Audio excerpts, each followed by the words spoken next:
Friends, இன்றைக்கி ஒரு சூப்பரான ஒரு மெனு பண்ண போகிறேன் பாருங்கள். என்னென்னு ரெஸ்டாரண்ட் ஸ்டைலில் வீட்லேயே ப்ரான் ஃப்ரைட் ரைஸ் பண்ண போகிறேன். அதுக்கு தேவையான இன்க்ரீடியன்ஸ் எல்லாம் எடுத்து வச்சுருக்கேன். நல்லா பாஸ்மதி ரைஸ் நல்லா வடித்து நல்லா ஆற வச்சு வச்சுருக்கேன். பொல இருக்கணும்.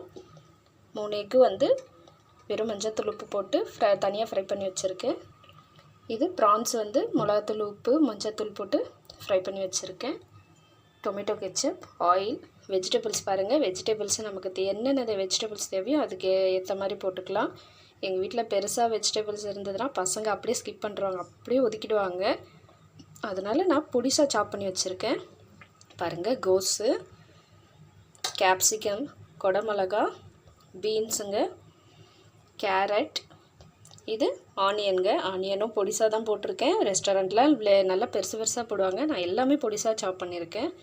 அப்புறம் கார்லிக் பாருங்கள், கார்லிக்கும் பொடிசாக தான் இருக்குது. அப்புறம் இறக்கிறதுக்கு வெங்காயத்தாள் போட்டு இறக்குவாங்க. வெங்காயத்தாள் என்கிட்ட இல்லை, அதனால் நான் கொஞ்சமாக கொத்தமல்லி சாப் பண்ணி வச்சுருக்கேன். அப்புறம் சோயா சாஸ். வாங்க இந்த ரெசிபி எப்படி பண்ணலாம், வீடியோக்குள்ளே போகலாம். பாருங்கள், தேவையான ஆயில் ஊற்றிக்கலாம் நம்ம வெஜிடபிள்ஸ்க்கு. பாருங்கள், பொடிசாக கட் பண்ண பூண்டு போட்டுக்கலாம். ஆனியன்ஸ் போட்டுருந்தாங்க. பாருங்கள், இப்போ எடுத்து வச்சுருக்கேன் எல்லா காயும் சேர்த்துக்கலாங்க. பாருங்கள், எல்லா காயும் போட்டு கொஞ்சம் நல்லா ஃப்ரை பண்ணிடலாம். ஃபுல் ஃப்ளேமில் வச்சு பண்ணிடலாங்க. காய் கொஞ்சம் வதங்கிறதுக்கு சால்ட் போட்டுடலாங்க.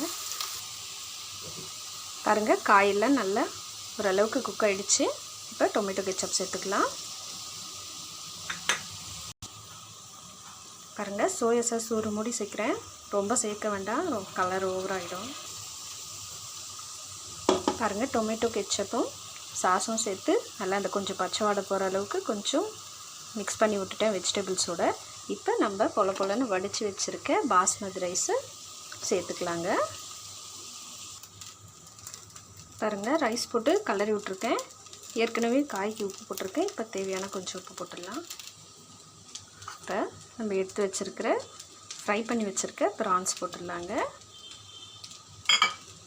கூடவே எக்கையும் ஃப்ரை பண்ணி வச்சுருக்கோம். நல்லா பொடி மாஸ் பண்ணி வச்சுருக்கோம்.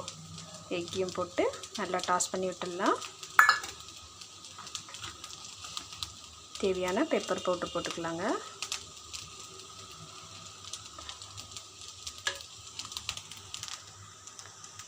பாருங்கள் ஃப்ரெண்ட்ஸ், சூப்பரான restaurant style PRAN fried rice ready ஆகிடுச்சு. நீங்களே இதே மாதிரி ட்ரை பண்ணி பாருங்கள். காரத்துக்கு சில்லி சாஸ் வேணுன்னா சேர்த்துக்கோங்க. ஆனால் எங்கள் பசங்க காரம்லாம் இருந்தால் அவ்வளோ சாப்பிட மாட்டாங்க. அதனால் பெப்பர் பவுடர் மட்டும் போட்டிருக்கேன்.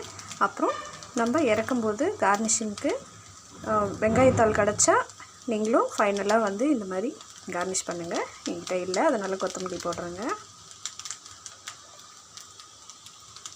பாருங்கள், சூப்பரான ப்ரான் ஃப்ரைட் ரைஸ் ரெடி ஆகிடுச்சு. நீங்களும் இதே மாதிரி ட்ரை பண்ணி பார்த்துட்டு எப்படி இருந்ததுன்னு எனக்கு கமெண்ட்டில் சொல்லுங்கள். மறக்காமல் என் சேனலை சப்ஸ்கிரைப் பண்ணுங்கள், பெல் பட்டனை கிளிக் பண்ணுங்கள். பாய்.